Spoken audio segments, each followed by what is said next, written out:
meddwl na'r prif beth o heddiw ydy cael cyflwyno fy hun fel busnes. We always attend these sort of events because it's really important that we connect with as many people as possible. It's all about building relationships. Businesses need other businesses. Mae heddiw wedi bod yn gyfle gwych i ailgydio efo rhwydweithio. Da ni wedi bod yn gweithio efo'r blaen a dwi wedi bod yn cael cyfle i siarad efo rei newydd hefyd sydd wedi bod yn wych.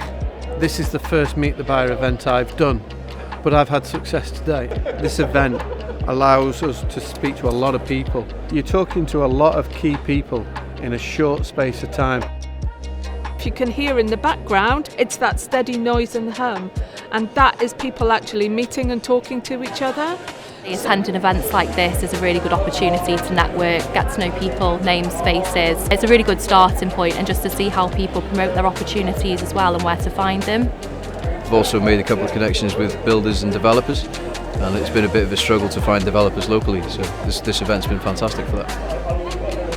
Mae Expo Busnes Cymru yn gyfle gwych i gwmnïau bach a chanolig i gwrdd â prynwyr yn y sector gyhoeddus, datblygu cysylltiadau ac adnabod cyfleon i dendro am waith ac i ddod yn rhan o'r gadwyn cyflenwi yma yng Nghymru. I've come back now myself personally with many contacts. To see what's out there, to really increase the opportunities that maybe we didn't notice beforehand.